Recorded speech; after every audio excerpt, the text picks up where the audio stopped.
Hello সবাইকে, আমার চ্যানেলের নতুন একটা ভিডিওতে তোমাদের অনেক অনেক ওয়েলকাম। তো এটা হচ্ছে পার্পল হল ভিডিও এপিসোড 2। আজ কথা বলবো এই প্রোডাক্টটি নিয়ে, হ্যাঁ, রোজ ওয়াটার নিয়ে। রোজ ওয়াটার আমাদের স্কিনের জন্য কি কি হেল্প করে, ডেলি বেসিসে রোজ ওয়াটার ইউজ করলে কি কি হয় সেই নিয়েই কথা বলবো আজ এই ভিডিওতে। আমি দেখাবো আমি কিভাবে রোজ ওয়াটার ইউজ করি, সেটাও তোমাদের সাথে শেয়ার করব, মন দিয়ে দেখুন। তো চলো, ফার্স্টেই রোজ ওয়াটার ন্যাচারালি টোনার হিসেবে ইউজ করে, যেটা আমি করি। আমি টোনার হিসেবে ইউজ করি স্প্রে বোতলের মধ্যে ভরে, এই যে আমি তোমাদের দেখিয়ে দিলাম। এছাড়া রোজ ওয়াটার আমাদের পোর টাইট করে, স্কিনকে ফ্রেশ রাখে, ক্লিন রাখে, অয়েল কন্ট্রোল করে। এছাড়াও আমাদের স্কিনের যে এক্সেস অয়েল হয় সেটাও আমাদের কমায়।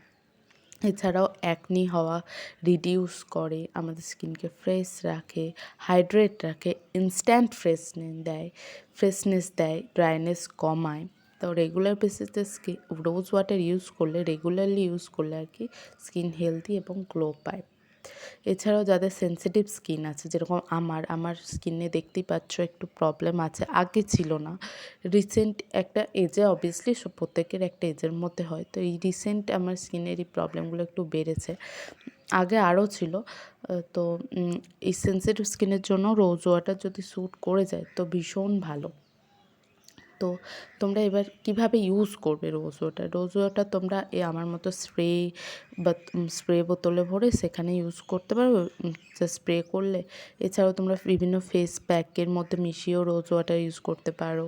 এছাড়াও তোমরা তুলোর মধ্যে মানে কটন প্যাডের মধ্যে রোজ ওয়াটার নিয়ে সেটাও স্কিনে ইউজ করতে পারো, সেটাও ভীষণ ভালো।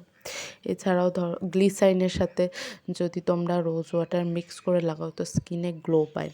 এছাড়াও অ্যালোভেরা জেলের সাথে রোজ ওয়াটার মিক্স করে লাগালে স্কিন ময়শ্চারাইজারের কাজ করে, যেটা ওই অ্যালোভেরা জেলের সাথে রোজ ওয়াটার মিক্স করে ময়শ্চারাইজারের কাজ করে, যেটা আমি তোমাদের পরে একটা ভিডিওতে শেয়ার করবো। এটা আমি ইউজ করি। তো এটার দাম মেনলি ছিল, প্রোডাক্টটার দাম 135 প্রিন্ট ছিল, আমি মোটামুটি ওই 90-95-এর মধ্যে পেয়েছি। তোমাদের যদি কোনো লিঙ্ক লাগে বা কোনো ডিটেলস লাগে আমাকে কমেন্টে জানিও, আমি অবশ্যই লিঙ্ক দিয়ে দেবো। আর অবশ্যই আমার ভিডিওগুলো পছন্দ হলে লাইক, কমেন্ট এবং শেয়ার করতে ভুলো না। চ্যানেলটা ফলো করে দিও। Thank you.